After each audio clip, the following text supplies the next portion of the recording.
Idrac, bonjour. Vous êtes la haute représentante du gouvernement pour la voiture autonome, Pour les véhicules autonomes. pour le véhicule autonome. Qu'est-ce qu'on peut... C'est vrai qu'on nous parle de voiture autonome depuis quelques années, on nous a fait beaucoup de promesses. On nous avait même dit qu'en 2020, on aurait une voiture complètement autonome. Je me souviens, c'était il y a 5 ans. Et on n'y est pas du tout. C'est quoi la réalité de la voiture autonome? Quelles sont les promesses? Quelle est la réalité? La semaine dernière, j'étais au Japon et à Singapour. Et je m'attendais à entendre parler de robots, d'intelligence artificielle, de voitures qui circulent toutes seules, et les camions pareils, etc. Et j'ai entendu parler d'acceptabilité, de modèles économiques et de sécurité. Enfin, j'aurais dû dire sécurité en premier.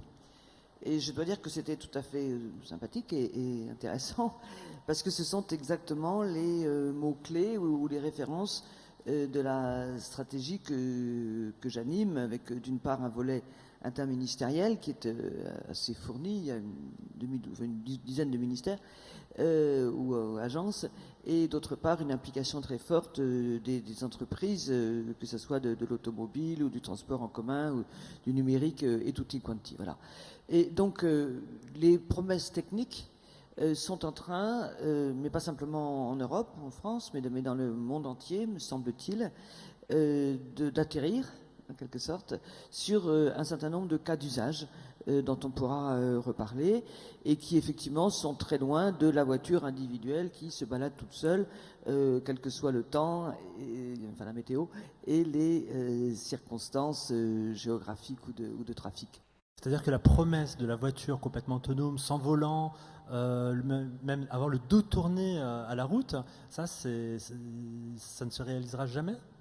Il y a de plus en plus de gens qui disent en effet que ce qu'on appelait ou ce qu'on appelle encore le niveau 5 d'autonomie, c'est-à-dire complètement autonome, sans les pédales, sans les mains, sans les pieds et surtout sans les yeux et surtout sans le cerveau humain, c'est ça qui serait important.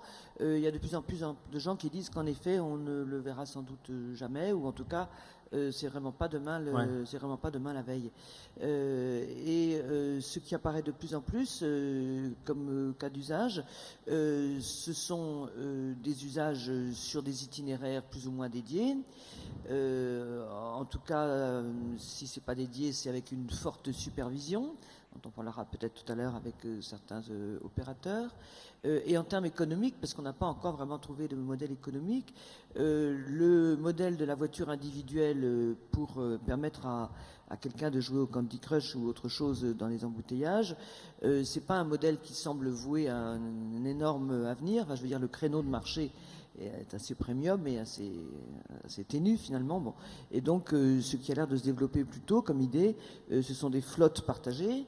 Alors on emploie le mot robot-taxi. Moi j'aime pas tellement robot-taxi parce que ça a l'air de vouloir dire que justement ça serait des itinéraires complètement libres, ce qui n'est pas encore du tout le cas. On est plutôt sur des itinéraires scandés, dédiés, organisés. Bon. On est sur du complément à du transport collectif habituel, et on est donc sur la recherche de modèles économiques pour la gestion de ces flottes et pour la supervision, puisqu'il faudra bien effectivement que tout ceci soit organisé, surtout si on veut parler d'intégration, d'insertion et d'intégration dans les politiques de mobilité locale. Quand vous avez été nommé par le gouvernement, il y avait un enjeu, c'était de repositionner la France sur la question du véhicule autonome. Qu'est-ce qu'il en est aujourd'hui? Est-ce que la France est encore bien positionnée? Est-ce qu'elle est face à une concurrence Ça, c'est sûr qu'il y a une concurrence, oui. On a du retard ou aux États-Unis, c'est parti du monde du numérique. Oui. En Europe, c'est parti du monde de l'automobile, puis avec ensuite de l'extension, mais c'est parti du monde de l'automobile. En Chine, pour autant qu'on le sache, des deux, c'est-à-dire à la fois l'automobile et même la route, les infrastructures, et le numérique. Bon. Donc c'est pas un secret, en Europe, on n'a pas les grands géants du numérique qu'il y a aux États-Unis et en Chine. Mais pour le reste, quand je vois effectivement ce qui se passe, on a des constructeurs et des opérateurs qui franchement, on n'a pas à en rougir. Hein, quand je participe à beaucoup de trucs internationaux, à la fois nos constructeurs automobiles et au moins autant nos équipementiers, Nos gestionnaires de flotte et de transport en commun, donc Keolis, Transdev et la RATP, et puis toute une série de start-up qui cherchent à intervenir. Tout ce monde-là cherche des modèles économiques, hein. Personne ne l'a trouvé. Bon. Mais toutes sortes d'innovations. Sur un autre plan, c'est-à-dire le plan juridique, on avance du point de vue des réglementations, je dirais grosso modo au même rythme que les technologies, ça va à peu près au bon rythme. Bon. Et puis la France est extrêmement active dans beaucoup d'institutions internationales parce que les réglementations concernant la circulation et concernant l'homologation des véhicules, donc en l'occurrence donc les véhicules autonomes, sont internationales, le plus souvent du niveau ONU, un petit peu aussi du niveau européen, et de diverses conventions internationales, ce qui fait qu'on a là-dedans beaucoup de choses à faire, et que la France est plutôt en avance, enfin même très en avance, pour proposer un certain nombre d'évolutions des textes. Avec notre idée, c'est favoriser l'innovation et ne pas segmenter les marchés, de manière à ce que il puisse y avoir des marchés mondiaux ou des marchés européens, faute de quoi on aura vraiment beaucoup de mal à trouver un marché. Mais je reviens sur des sujets, j'allais dire, de société, pour lesquels j'anime toutes sortes de travaux sociologiques, déontologiques, éthiques, juridiques, etc., etc. Ce qui m'a beaucoup frappé dans mes derniers contacts internationaux, c'est que ces sujets d'acceptabilité sur lesquels il n'y aura pas de marché, ils sont majeurs partout. Avec des différences culturelles évidemment, mais ils sont majeurs partout et c'est très intéressant. Et puis je voudrais dire un dernier point, c'est que on n'a pas parlé de logistique. Or, une des raisons pour lesquelles j'insiste beaucoup pour dire véhicules autonomes au pluriel, c'est parce qu'il n'y a pas que les voyageurs dans la vie, et que la logistique peut permettre un certain nombre de cas de robotisation, d'automatisation. Alors c'est un peu comme pour les voyageurs. Aujourd'hui, les cas d'usage sont plutôt dans des sites fermés, les ports ou des grandes zones logistiques. Bon, c'est un peu de même pour les voyageurs. Les voyageurs, ça marche très bien sur les campus universitaires, les campus hospitaliers et ce genre de choses. Bon, mais petit à petit, on va voir se développer aussi de la logistique, je pense, pour les livraisons urbaines. Ce qui n'est pas un moindre sujet dans le cadre de votre colloque. Et puis, progressivement, on verra aussi se développer des cas d'usage qui permettent d'améliorer la productivité du transport routier. Donc, c'est un ensemble de progrès qui se font, qui sont en général assez incrémentaux. On y va progressivement. Il ne va pas y avoir un grand soir et un grand matin. C'est comme pour la LOM dont on parlait ensemble hier. Mais des progrès dans lesquels la société et la technique, en l'occurrence la technique c'est la sécurité, doivent aller de pair si on veut créer des modèles. D'accord. La France n'est pas spécialement en retard. Il y a aussi un sujet sur l'intelligence artificielle avec peut-être des campus universitaires qui sont au top niveau, peut-être. Oui, tout à fait. Par exemple, pour vous donner un exemple, comme on n'est vraiment pas mauvais en intelligence artificielle, l'un des sujets auxquels s'intéressent les équipes d'intelligence artificielle mises en place dans l'ambition présidentielle sur l'intelligence artificielle, donc il y a tout un processus de soutien à la recherche qui s'appelle le Grand Défi, et l'un des objets, c'est la sécurité des algorithmes pour les véhicules autonomes. Vous voyez, bon.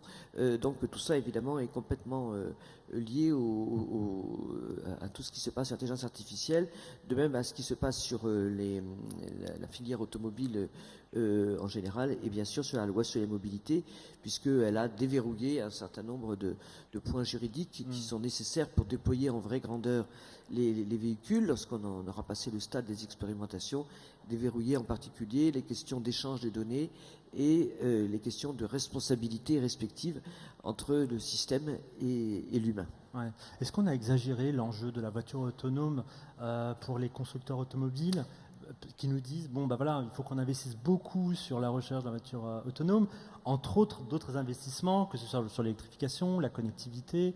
Aujourd'hui, c'est clair en Europe, la priorité, c'est l'électrification. Compte tenu des normes européennes qui arrivent et de l'espèce d'effet de ciseau entre ces normes et la capacité du marché à accepter des véhicules électriques. Bon, c'est sûr que c'est ça le sujet aujourd'hui. Ouais. Je sais qu'il y a eu des interventions hier dans le colloque aussi à ce sujet. Mais vous voyez, ça fait des années et des années que dans tous les colloques mondiaux sur la voiture, la circulation, etc., on enfilait les mots. Voilà, la circulation sera partagée, partagée, connectée, autonome. Ben, ce coup-ci, on y est. Et on s'aperçoit que partagé, connecté, autonome, eh ben, ce sont des mots qui vont très bien ensemble, comme on dit. Ouais. Et ce sont peut-être même des mots synonymes, en ce sens que les véhicules autonomes, encore une fois, ils seront très largement partagés, parce que c'est très pratique à partager les véhicules autonomes. C'est plus pratique à partager en autopartage, en covoiturage, etc., quand il y a quelqu'un dedans. Et puis par ailleurs, l'absence de conducteurs peut permettre des économies de coûts. Aujourd'hui, on n'en est pas là, puisqu'aujourd'hui, dans toutes les expérimentations dans le monde entier, je dis bien dans le monde entier, il y a encore un safety driver, et donc on n'a pas encore vu l'effet économique de l'absence de conducteur humain. Il y a un superviseur quelque part, mais l'absence de conducteur humain. Donc les choses vont peut-être aller effectivement moins vite et de manière moins individualiste ou moins individuelle que prévu. Et c'est vrai que dans voiture autonome, c'est un mot polysémique. J'ai appris récemment ce terme. C'est-à-dire que ça veut dire beaucoup de choses. Ça veut dire à la fois vos aides à la conduite sur votre voiture, que vous avez certainement pour la plupart d'entre vous, pour la limitation de vitesse, pour les distances de sécurité, etc. Mais aujourd'hui, ça n'existe pas, par exemple, pour doubler. Bon, eh bien... d'ici quelques temps, ça existera pour doubler. Ça existera d'abord pour doubler pas vite, et puis ça existera pour doubler plus vite. Bon.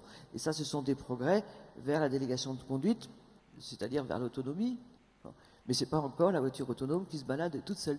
Et c'est très intéressant de voir les cas d'usage internationaux. En Finlande, leur problème, c'est la météo. Bon. Et donc, ils se disent que ça va soulager peut-être les conducteurs de bus et de camions du stress de la conduite sous la neige. Bon. Mais du coup, leur sécurité, leurs données, leur recherche, elle est sur les sujets de météo.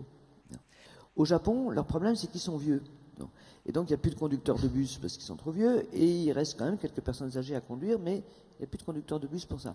Donc, ils imaginent des véhicules autonomes qui pourront aller chercher les personnes âgées, non pas chez elles, mais à un point de rencontre pour les amener à ce qu'on appellerait en France une maison de service public, quelque chose comme ça.